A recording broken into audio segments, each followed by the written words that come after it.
One lazy afternoon, as I mindlessly scrolled through the Letgo app, my eyes caught something that made me pause. A listing for a high-end gaming laptop, completely free. A sleek black Alienware, the model I'd been drooling over for months but could never justify buying. The description simply said, "Works great, free for pickup. First come, first serve." The excitement surged as I stared at the screen, unable to believe that such an expensive piece of equipment could be offered without a price tag. My laptop was ancient, running on fumes, and it had become a regular punching bag during late-night gaming sessions. So seeing this shiny Alienware with zero price attached was like a dream.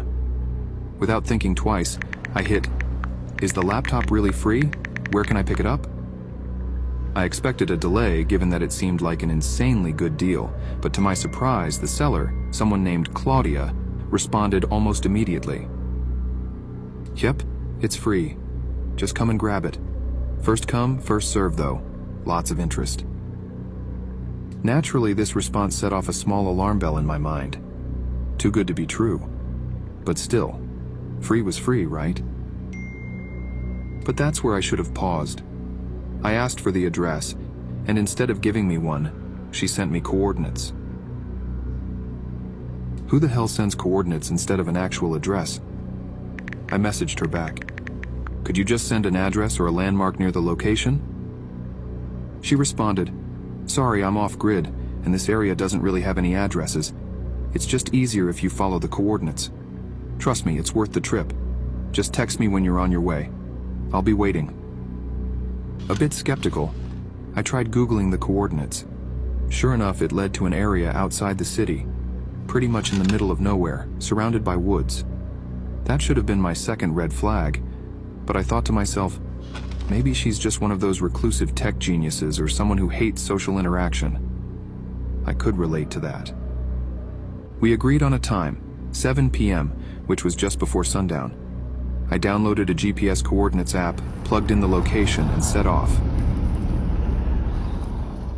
About 30 minutes, and as I got closer, my surroundings became increasingly desolate. Trees lined both sides of the road, and there were no houses, no streetlights, nothing. Just a road, winding through dense woods. I was almost at the location, and my phone showed I was just a few hundred meters away, when I realized I couldn't drive any farther. The path ahead was blocked by a dense forest with no way through for my car. I pulled over onto the shoulder, staring at the tree line. I texted Claudia, "Hey, I'm parked near the coordinates, but it looks like I'd need to walk into the woods. Is that right?" She replied after a minute, "Yep, just a short walk through the woods. You'll see a clearing where I'll be waiting with the laptop." By this point, a nagging voice in my head told me to turn around. But I'd already driven this far, and the promise of that laptop kept pushing me forward. I decided to give it a shot.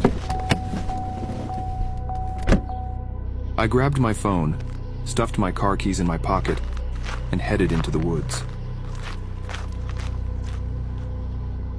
The path wasn't clear that much.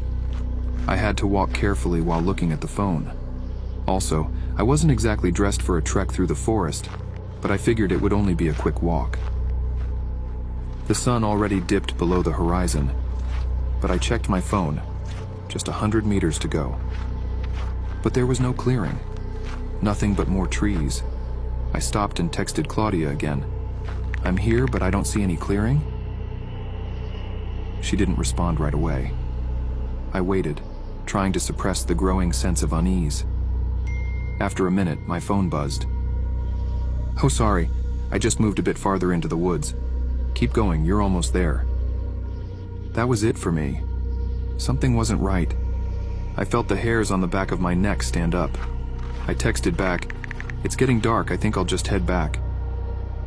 Annoyance bubbled up and I muttered to myself, "Screw this," as I turned around and began heading back to the car. Each step I took through the dense undergrowth felt heavier, with the realization that this whole thing had probably been a waste of time. When I finally broke through the last line of trees, I was ready to toss this whole thing aside as a bad joke and go home. But the moment I saw the car, my heart just dropped. All 4 tires were slashed. I cursed under my breath, trying to calm the rising panic. Who did this? I approached the car cautiously, but when you think it couldn't get any worse, little did I know how wrong I was. Someone was inside. I could barely make out the shape of a figure slouched in the back seat, hiding. My body froze, adrenaline flooding my system. Every instinct screamed at me to run, but my legs felt locked in place. I slowly backed away, trying not to make a sound. The figure didn't move. I was quite far away from the car, and I don't think the person inside saw or heard me coming back from the woods. My heart pounded as I quickly texted Claudia, lying that I was still in the woods, trying to buy myself time. That's when I heard it. A notification sound coming from inside my own car. My blood ran cold. Slowly and cautiously, I crouched away from the car, barely daring to breathe. I dialed 911, whispering to the dispatcher, when suddenly I heard the unmistakable, the creak of the car door opening. Panic surged through me, and that's when I sprinted. I ran for what felt like an eternity. My legs burned, and the sound of my own breath was deafening. Finally, I saw the flashing lights of a police car approaching. The officer pulled over to quickly take us to my car. My heart was racing, and I felt a wave of relief wash over me as we drove back to my car. When we arrived, the police searched the area but found nothing. No one in the woods, no sign of the person who had fled. They took a report, noting the slashed tires and the odd text conversation I had with Claudia. I ended up having the car towed and my tires replaced. It took a while for my nerves to settle after that night. But what kept me awake for many nights afterward was the thought of that figure in my back seat. To this day, I never figured out who Claudia really was, or why they had set up such an elaborate trap. But I haven't been on Let Go since. Some free deals just aren't worth the cost.